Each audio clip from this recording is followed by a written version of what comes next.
आनंद मोहन पर बीजेपी अब इतना कंफ्यूज क्यों है? बीजेपी के नेता आखिर क्यों आनंद मोहन को लेकर तरह तरह की बयानबाजी कर रहे हैं? कोई उनकी रिहाई को सही ठहरा रहा है तो कोई बिल्कुल गलत। आखिर पूरा माजरा क्या है? दरअसल पिछले साल तक आनंद मोहन की रिहाई की मांग करने वाली बीजेपी ने रिहाई मिलने के बाद अचानक यू टर्न ले लिया। खास बात ये कि बीजेपी के दिग्गज नेता और राज्यसभा सांसद सुशील कुमार मोदी ने इसी साल फरवरी माह में आनंद मोहन की रिहाई के पक्ष में बोला था और अब वो पूरी तरीके से विरोध में उतर आए हैं। बीते दिनों पटना में चंद्रवंशी सम्मेलन का आयोजन किया गया था, जिसमें उन्होंने आनंद मोहन को दलित का हत्यारा भी बता दिया था। आइए पहले आपको सुनाते हैं कि चंद्रवंशी सम्मेलन में राज्यसभा सांसद सुशील कुमार मोदी क्या कुछ बोल रहे थे। एक दलित समाज से आने वाले जी कृष्णैया, उनकी हत्या कर दी गई और उनकी हत्या के आरोप में जो लोग जेल में बंद थे उनको कानून में संशोधन करके रिहा कर दिया गया। ये मामला सुप्रीम कोर्ट पहुंच गया है, ये मामला हाई कोर्ट पहुंच गया है और जो लोग जिनको ये गलतफहमी है कि अपराधियों को जेल से छोड़कर अगले चुनाव में उनकी जाति का लाभ उठा लेंगे, तो याद रखिए योगी आदित्यनाथ से बड़ा कोई नेता देश के अंदर नहीं है। और योगी आदित्यनाथ ये भी राजपूत समाज से आते हैं। राजनाथ सिंह जो देश के रक्षा मंत्री हैं, ये राजपूत समाज से आते हैं। और हमारी बिहार में तो हमने आर.के. सिंह केंद्र में मंत्री हैं, वो किस समाज से आते हैं? भाई राधा मोहन सिंह, श्री राजीव प्रताप रूडी, श्री सुशील सिंह, श्री जनार्दन सिंह सिग्रीवाल, भाजपा सांसद, ये किस समुदाय से आते हैं? और इसे मित्रों, एक दलित के हत्यारे को केवल इसलिए छोड़ दिया जाए कानून में संशोधन कर ताकि अगले चुनाव में राजनीतिक लाभ मिल सके। याद रखिए नीतीश कुमार जी, आपको इसका राजनीतिक लाभ नहीं मिलेगा।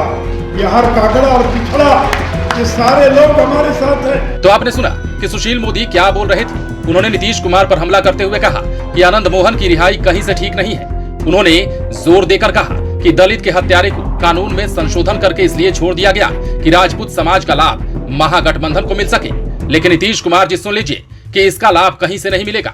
इतना ही नहीं, सुशील मोदी ने यह भी कहा कि मेरे बीजेपी में भी राजपूत समाज के नेता भरे पड़े हैं। इस समाज से सबसे बड़े नेता तो योगी आदित्यनाथ हैं। उन्होंने राजनाथ सिंह से लेकर जनार्दन सिंह सिग्रीवाल तक के नाम गिना दिए। दरअसल पॉलिटिकल एक्सपर्ट की माने तो सुशील मोदी बिहार बीजेपी के उन नेताओं में शामिल हो गए हैं जो आनंद मोहन की रिहाई का अब विरोध करने लगे हैं। हालांकि सुशील मोदी की ओर से दलित का हत्यारा बताए जाने पर राजपूत समाज उनके विरोध में आ गया है। उनके खिलाफ क्षत्रिय समाज के लोगों ने प्रदर्शन भी किया है।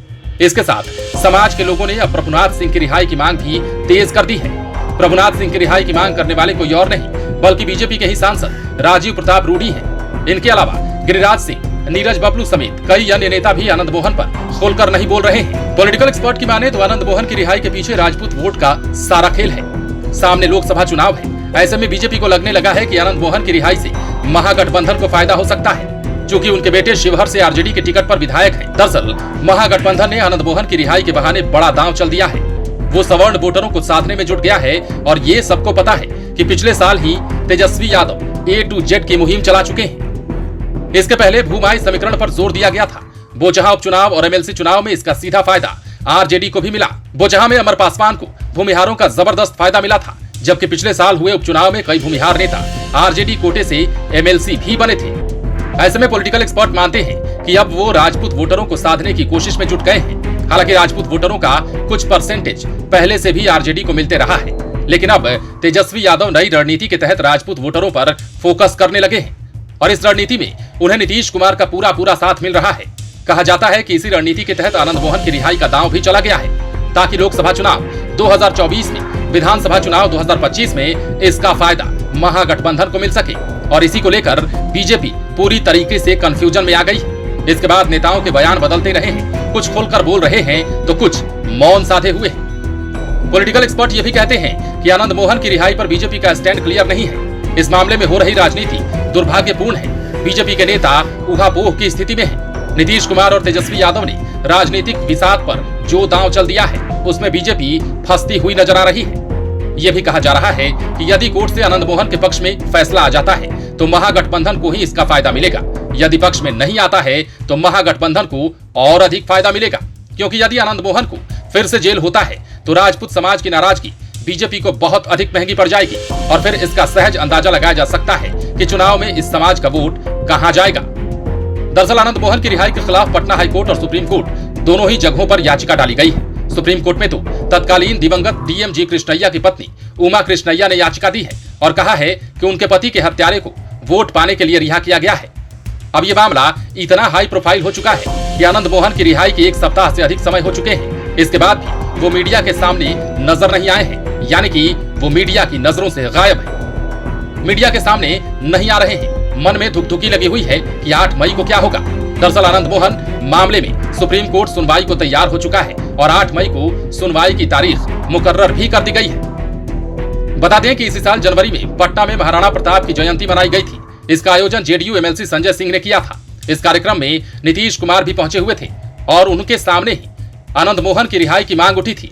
इसे नीतीश कुमार ने गंभीरता से लेते हुए कहा कि उस पर काम चल रहा है। इसके बाद युवा काफी उत्साहित हो गए थे। इतना ही नहीं, इस कार्यक्रम के जरिए राजपूत समाज में बिखरे नेताओं को एक मंच पर लाने का भी मैसेज दिया गया। दरअसल राजपूत समाज के नेता भी अन्य जातियों की तरह बिखरे पड़े हैं। हर दल में आपको राजपूत नेताओं की बड़ी बड़ी लॉबी मिल जाएगी।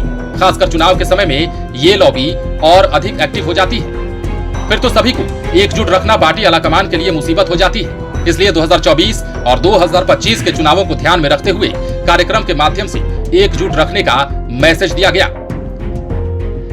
बहरहाल 2000 के दशक में आनंद मोहन ने बिहार की राजनीति को दिशा देने की कोशिश की थी।